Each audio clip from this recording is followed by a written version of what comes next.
할렐루야. 네, 은혜의 자리에 잘 나오셨습니다. 옆에 계신 분 손 한번 꼭 잡으시면서 이렇게 한번 축복하겠습니다. 은혜의 자리에 잘 나오셨습니다. 한 번 더 인사하겠습니다. 성도님이 은혜의 주인공이십니다. 성도님이 은혜의 주인공이십니다. 아멘이십니까? 예, 오늘 우리에게 주시는 하나님의 말씀은 요한 1서 4장 19절 말씀입니다. 요한 1서 4장 19절 한 절 말씀인데요. 신약성경 391면에 있습니다. 요한 1서 4장 19절 말씀.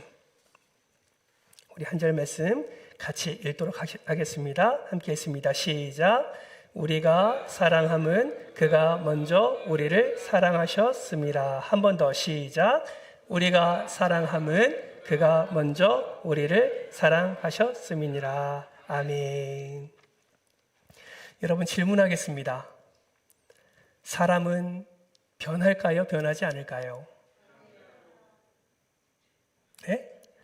다시 한번. 사람은 변할까요? 변하지 않을까요? 변한다. 손 한번 들어보십시오. 변하지 않는다. 손 한번 들어보십시오. 유일하게 우리 김미숙 A집사님은 변하지 않는다라고 손을 드셨어요. 아주대학교 심리학과 김경일 교수님이 인간에 대해 잘 모르는 세 가지라는 주제로 TV 프로그램에서 강연을 한 적이 있습니다. 그 교수님은 강연을 할 때 이런 말씀을 하셨어요. 심리학이 남긴 가장 중요한 업적은 사람이 변하지 않는다는 사실을 밝혀낸 것이다 라고 말했습니다. 여러분, 사람의 성격, 기질, 유전적인 영향이 크기 때문에 평생 바꾸기 힘들다는 것이 심리학의 중론입니다. 이것을 통해서 우리는 이렇게 말할 수 있을 것 같습니다. 사람의 성격은 변하지 않는다. 그러나 여러분이 말씀하신 것처럼 변한다고 말씀하지 않았습니까?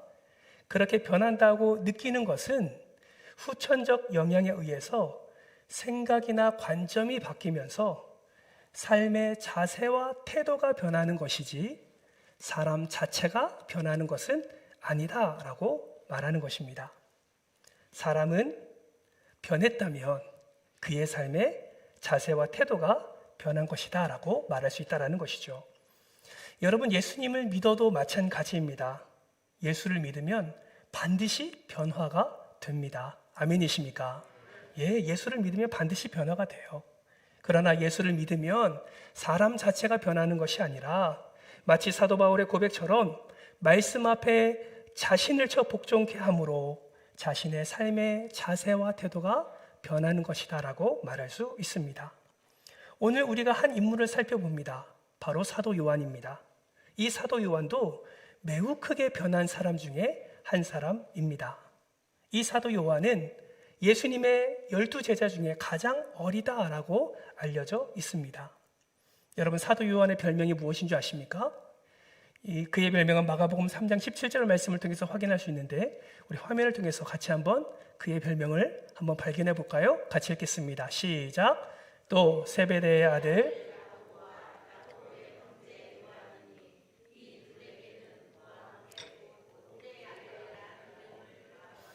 아멘. 여러분, 별명이 무엇입니까? 우레의 아들이라는 별명이 있습니다. 우레, 문자적으로는 천둥, 곧 하늘에서 크게 울리는 소리를 의미하죠. 천둥 같은 사람, 곧 강렬하고 격정적인 성격의 사람을 의미하는 것입니다. 이 별명은 예수님이 지어주셨어요.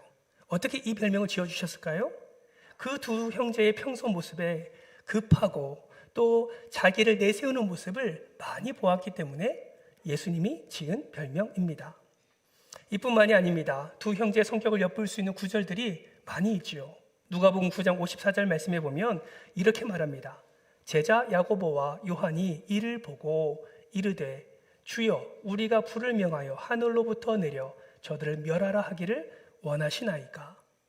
여러분, 이 말씀은 예수님께서 사마리아를 지나 예루살렘으로 가고자 할 때 사마리아 사람들이 예수님을 그 땅에 들어오는 것을 허락하지 않았을 때에 사도 요한과 야고보가 이런 말을 한 것이죠. 이 말을 현실감 있게 좀 바꿔보면 예수님, 저것들 그냥 하늘에서 벼락을 내려서 그냥 쓸어버릴까요? 이런 의미의 아주 격한 반응을 나타내고 있는 것입니다. 이뿐만이 아닙니다. 마가복음 9장 38절 말씀도 보세요. 이 또한 같이 한번 읽어볼까요? 화면을 보면서 읽겠습니다. 시작. 요한이 예수께 여짜오되 귀신을 내쫓는 것을 우리가 보고 우리를 따지므로 금하였나이다. 아멘. 이 말은 지금 12제자 밑으로 들어오는 것을 거부하는 사람들을 예수의 이름을 사용하지 못하게 했다라는 의미를 담고 있는 것입니다. 마치 자기가 무슨 권능을 행사하는 것처럼 그 사람에게 말한 것이죠. 그리고 오늘 우리가 읽은 말씀 바로 앞구절에 보면 누가 더 크냐 하는 논쟁도 그들에게 있었습니다. 야고보와 요한은 야망이 있었고 그들은 다른 제자들보다 더 적극적으로 자신의 뜻을 나타내기에 힘썼습니다. 마태복음 20장 21절 말씀을 보면 그의 어머니까지 등장해서 그 두 아들을 예수님의 하나는 우편에 하나는 좌편에 앉기를 그렇게 바라는 마음을 드러내는 것을 보게 됩니다. 마태복음 20장 21절 말씀 한번 볼까요? 20절 말씀에서 세베대의 아들 어머니가 그의 아들들을 데리고 예수께 와서 절하여 무엇을 구하는지 21절 말씀에서 이렇게 말씀합니다. 같이 읽겠습니다. 시작. 예수께서 이르시되 무엇을 원하느냐 이르되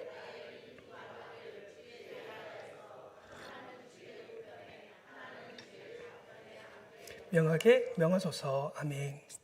여러분 지금까지 살펴본 구절을 통해서 정리해보면 지금 사도 요한의 성격이 어떻다는 것을 알 수 있습니까? 굉장히 급하고 버럭한 감정을 알 수가 있습니다. 또 서열을 정하고 그 위에 군림하고자 하는 마음이 있음도 우리는 확인할 수 있습니다. 그런데 이러한 사도 요한이 아이러니하게도 말씀을 보면 훗날에 사랑의 사도라는 별명을 얻게 됩니다.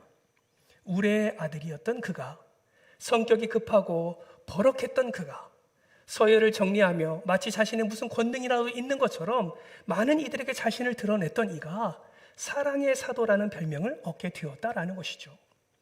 여러분 어떻게 이런 별명을 얻게 되었을까요? 사도 요한이 쓴 요한복음과 요한 1, 2, 3서를 보면 다른 성경보다 유독 사랑에 관해 많이 기록되어 있는데 도대체 무엇을 경험했기에 사도 요한은 이러한 삶의 자세와 태도의 변화를 일으키게 된 것일까요?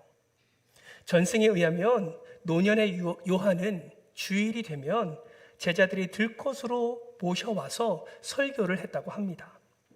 간신히 버티고 강단에 서서 이런 말씀을 자주 전했대요. 소자들아 서로 사랑하라. 시간이 지나면 지날수록 똑같은 사랑의 설교를 계속 진행됐다고 합니다. 늘 같은 설교에 듣던 성도 중에 한 사람이 이렇게 이야기를 했대요. 선생님, 이번 주일에는 새로운 설교 좀 해주십시오. 이런 요청을 하자 요한이 그 다음 주에는 이런 제목으로 설교를 했다고 합니다. 소자들아, 새로운 설교를 하노니 서로 사랑하라. 그만큼 사랑을 강조했다라는 것이죠. 그는 오순절 성령 강림 이후에 줄곧 사랑만 외치다가 100세에 가까운 나이에 하나님의 부름을 받게 됩니다. 마치 현대판에 예수 천당으로 유명했던 최봉석 목사님처럼 그렇게 세례 요한은 사랑을 외쳤지요. 최봉석 목사님은 무엇을 외치신지 아십니까? 바로 예수 천당을 외치는 유명한 목사님이셨습니다. 1939년에 신사참배하다가 반대해서 평양경찰서에 끌려 들어가서 온갖 고문을 당하게 됩니다. 6년 동안 감옥 생활하면서 수없이 매를 맞고 수없이 고문을 당하게 되죠. 그들 고문하여 때릴 때마다 이 최봉석 목사님의 입에는 예수라는 외침이 나왔답니다. 매를 댈 때마다, 맞을 때마다, 찢길 때마다 그의 입술에서는 예수라는 고백이 터져 나왔다라는 것이죠. 고문하는 순사들도 그 예수라는 소리가 너무 지겨워서 이렇게 말했다고 합니다. 제발 예수라는 소리 좀 하지 마라. 이렇게 말하면 최봉석 목사님은 이렇게 말했다고 합니다. 내 속에 예수가 가득 차 있으니 나를 건드리면 내 속에 나올 것은 예수밖에 없소. 당신들이 나를 세게 때리면 큰 소리로 예수가 나올 것이고 당신들이 나를 약하게 대하면 약하게 예수가 나올 뿐이요 라고 대답을 했다고 합니다. 이처럼 사도 요한의 마음 가운데는 예수 그리스도의 온전한 사랑이 가득 차 있었기에 그의 입술이 벌릴 때마다 사랑에 대한 설교를 할 수밖에 없었던 것입니다. 그렇다면 여러분, 사도 요한의 삶에 무슨 일이 있었기에 그의 자세와 태도가 바뀌었을까요? 그것은 예수님과 함께 동행하면서 하나님의 사랑을 뜨겁게 경험했기 때문에 그렇습니다. 하나님의 사랑을 뜨겁게 경험했기 때문에, 매일매일 부어주시는 하나님의 사랑이 그의 삶 속에 넘쳐났기 때문에 우리의 아들 요한이 사랑의 사도로 바뀌게 된 것이죠. 여러분, 사실 그가 예수를 만나고 예수로부터 부어지는 이 뜨거운 사랑을 받는 데는 여러 가지 상황과 환경적으로 어려움도 있었습니다. 문헌을 보면 그 당시 요한의 집안은 여러 배를 소유할 만큼, 그리고 종들을 부릴 만큼 부유한 가정이었다고 합니다. 매우 기반이 확고했고 대제사장과도 알 만큼 유력한 집안이었다고도 합니다. 교회 사전집을 쓴 필립 샤프는 이 사도 요한이 혈통적으로는 마리아의 누이였던 어머니 쪽으로 예수님과 사촌이었다고 말하기도 합니다. 어머니 살로메는 귀부인들로 예수님을 따라다니면서 재정을 후원했고 예수님의 장례를 치를 때 향품을 구입했던 사람이기도 합니다. 마지막까지 십자가 곁에 있었고 열린 무덤을 처음으로 발견한 여인들 틈에 끼어 있었습니다. 부유했지만 끝까지 예수님을 따랐고 예수님의 말씀을 받았고 끝까지 예수님을 따라다니며 그 은혜를 누리려고 애썼던 것이죠. 아버지 세베대는 수산업에 종사했습니다. 두 아들도 함께 그 일을 했지요. 그러나 두 아들이 예수님을 따라오자 할 때 그 아버지 세베대는 그것을 막지 않습니다. 오히려 아내 살로메까지 예수님을 뒤따르고 섬기도록 할 때 세베대는 막지 않았습니다. 이 말은 세베대가 구약의 메시아를 고대하던 사람 중에 한 사람이라는 것을 의미하는 것이지요. 예수가 메시아라고 믿었기 때문에 그렇게 할 수 있었던 것입니다. 세베대의 신앙은 그 요한이라는 아들의 이름을 통해서도 알 수 있습니다. 여러분, 요한이라는 이름의 뜻은 하나님은 은혜로우시다라는 뜻을 가지고 있습니다. 세베대는 두 아들과 아내를 예수께로 내어드리고 일꾼들과 함께 고기를 잡으면서 아마도 재정적으로 예수님의 사역을 많이 뒷받침하지 않았을까라는 생각을 해보게 됩니다. 세베대의 가족들, 사도 요한, 또 야고보, 또 그의 아내까지 일찍부터 하나님의 나라에 대한 관심이 있었고 끝까지 하나님의 그 은혜를 사모하며 끝까지 하나님의 은혜의 길을 함께 걷고자 하였습니다. 처음에는 로마의 압제를 굴복시키고 이스라엘 백성들을 가장 강력한 왕국으로 세울 메시아로 오해했지만 시간이 지나면 지날수록 하나님이 부어주시는 사랑으로 말미암아 그러한 하나님의 나라는 무력으로 세워지는 나라가 아니라 오직 십자가로, 오직 겸손함으로, 오직 순종함으로 세워지는 나라라는 것을 이들이 깨닫고 온전히 하나님의 그 은혜를 누리며 그렇게 그들의 삶의 자세와 태도가 변해가게 된 것입니다. 그것을 통해서 많은 이들이 하나님의 사랑을 알게 되었고 이러한 가족과 사도 요한을 통해서 온전히 하나님의 영광을 드러내는 일에 귀하게 쓰임받았다라는 것이지요. 사랑하는 성도 여러분, 저는 사도 요한을 묵상하면서 이 사랑의 사도, 우리의 아들에서 사랑의 사도로 변해가는 이 사도 요한을 바라보면서 또 묵상하면서 나 또한 그러한 사모함을 갖게 되었습니다. 사랑하는 성도 여러분, 여러분은 어떠십니까? 여러분은 여러분의 성격이, 여러분의 삶의 자세와 태도가 예수님을 믿고 난 다음에 많이 변화되셨습니까? 여러분은 예수님을 믿고 난 다음에 내가 살아가는 삶의 자세와 태도가, 내가 말하는 말의 자세와 태도가, 내가 또 행동하는 행동의 자세와 태도가 예수님이 기뻐하시는 모습으로 변해가고 계신가요?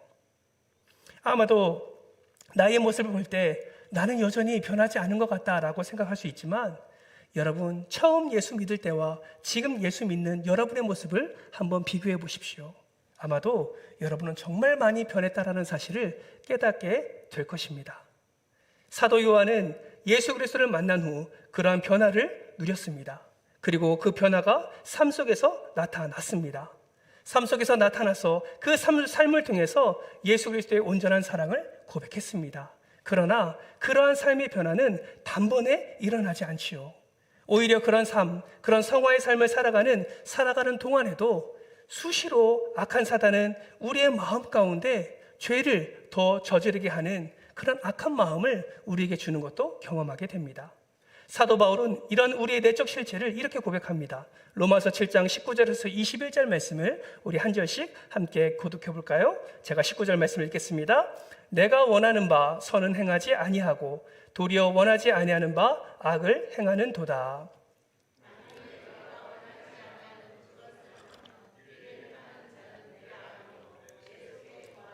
21절 같이 읽습니다. 그러므로 내가 한 법을 깨달았노니 곧 선을 행하기를 원하는 나에게 악이 함께 있는 것이로다. 아멘. 사도 바울의 이 말은 무엇을 의미하고 있습니까? 죄는 이 죄의 문제를 해결할 수 없다라는 것을 분명히 말하고 있습니다.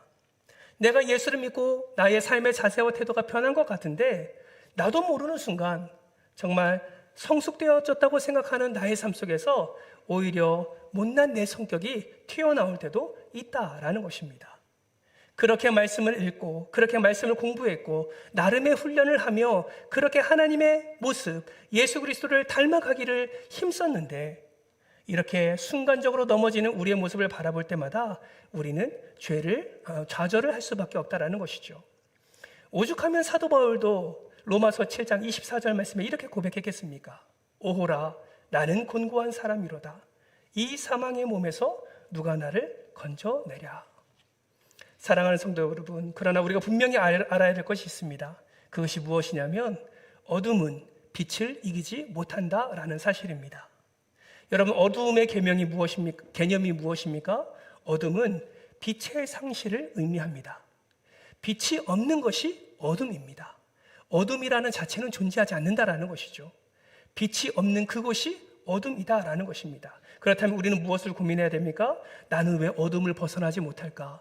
나는 왜 어두움 가운데서 벗어나지 못할까를 고민하고 괴로워할 것이 아니라 내가 찾아야 될, 내가 나아가야 될 빛은 어디 있는가라고 고민을 해야 하는 것이죠.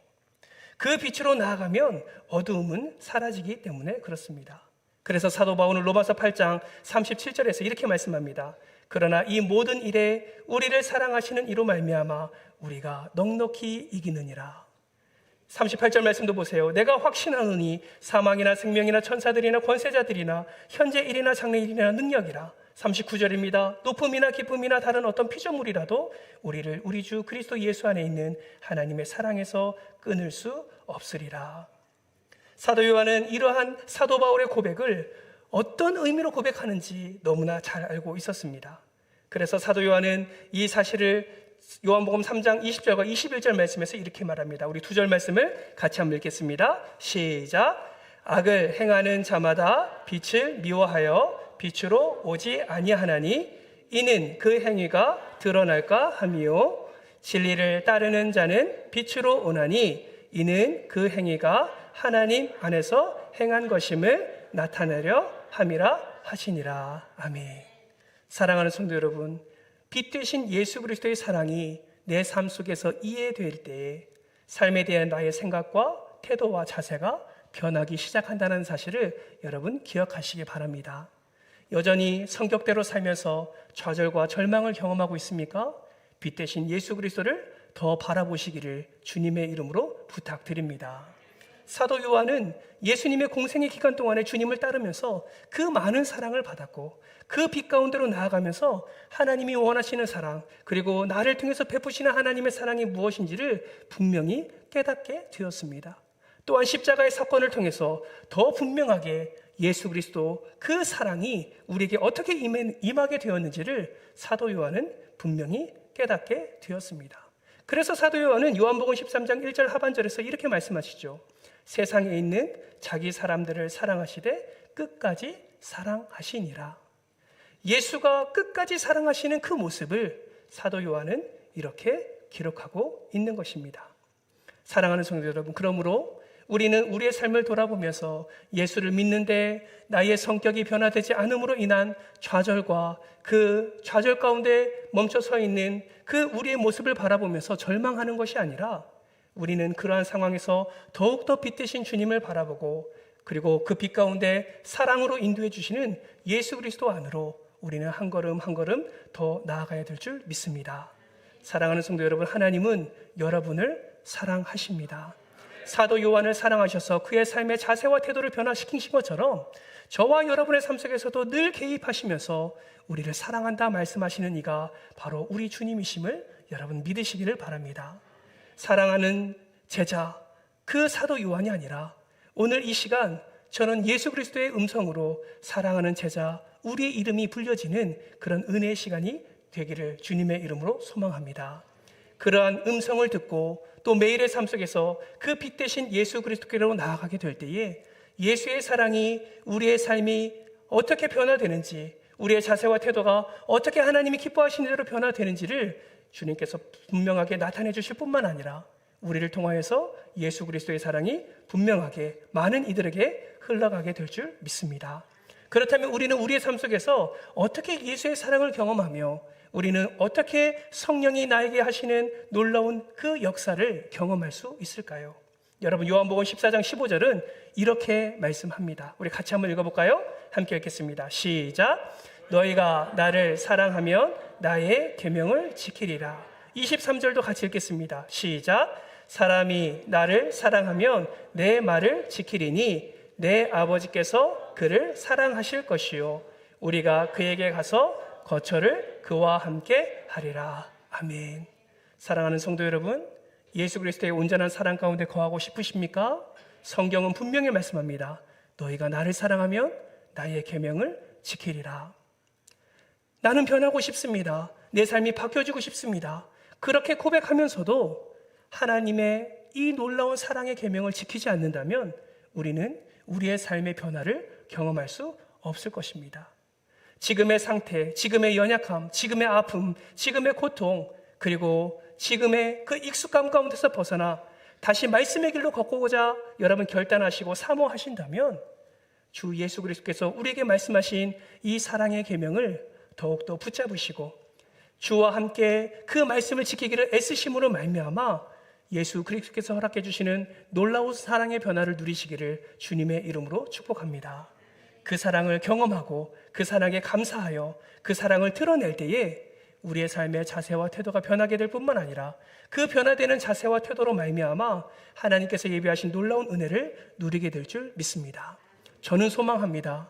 저는 시간이 지나면 지날수록 예수님을 더 닮아가기를 소망하고 예수님의 사랑이 저의 삶 가운데 가득 넘쳐나기를 저는 소망합니다.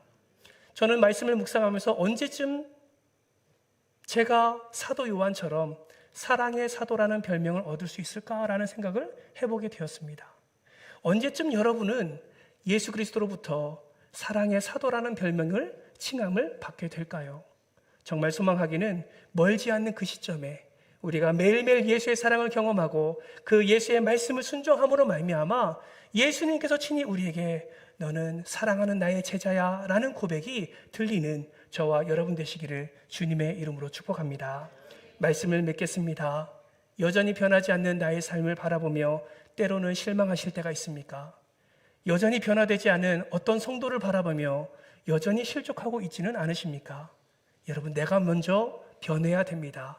그 변화는 예수 그리스도의 온전한 사랑, 그리고 예수 그리스도의 온전한 말씀을 붙들 때에 우리는 우리의 삶의 자세와 태도가 변하게 될 뿐만 아니라 그 변화되는 우리의 자세와 태도를 통하여서 하나님이 역사하시고 하나님이 기적을 일으켜 주신다는 사실을 여러분 기억하시기를 주님의 이름으로 축복합니다. 예수를 붙잡으십시오. 그러려면 더욱더 예배의 자리에 나오시고 더욱더 삶 속에서 말씀을 붙잡기를 힘쓰시기를 바랍니다. 여러분의 삶 속에서 몸부림치는 그 신앙생활을 하나님이 바라보시고 하나님께서 그 모든 신앙생활에서 승리를 허락해 주시는 은혜를 여러분에게 허락해 주실 줄 믿습니다. 여러분, 그거 아십니까? 사도 요한이 가장 오랫동안 살면서 예수의 사랑을 많은 사람들에게 증거했습니다. 그 사랑을 증거할 수 있는 유일한 이유는 사도 요한 안에 예수의 사랑이 넘쳐났기 때문에 그렇습니다. 바라고 소망하기는 여러분의 인생 가운데, 여러분의 삶 속에, 여러분의 사명을 감당하는 자리자리마다 예수의 사랑이 차고 넘치는 놀라운 은혜를 누리시기를 주님의 이름으로 축복합니다. 오늘 본문 19절 말씀 다 같이 한번 읽어볼까요? 함께 읽겠습니다. 시작. 우리가 사랑함은 먼저 우리를 사랑하였음이니라. 마지막 3장 16절 말씀도 같이 읽고 우리 기도의 자리로 나아갑니다. 함께 읽겠습니다. 시작. 그가 우리를 위하여 목숨을 버렸으니 우리가 이로써 사랑을 알고 우리도 형제들을 위하여 목숨을 버리는 것이 마땅하니라. 이것이 마지막 사도 요한의 고백입니다. 사랑하는 성도 여러분, 우리를 위하여 목숨을 버리신 예수 그리스도의 온전한 사랑을 붙잡으시고 우리도 그 사랑을 드러내어 형제를 위하여 목숨을 버리는 사랑으로 우리의 삶을 하나님께 올려드리는 저와 여러분 되시기를 주님의 이름으로 축원합니다. 사랑의 사도 요한처럼 이제 앞으로의 삶 속에서 하나님께만 영광 올려드리는 그런 복된 인생 되시기를 주님의 이름으로 축원합니다.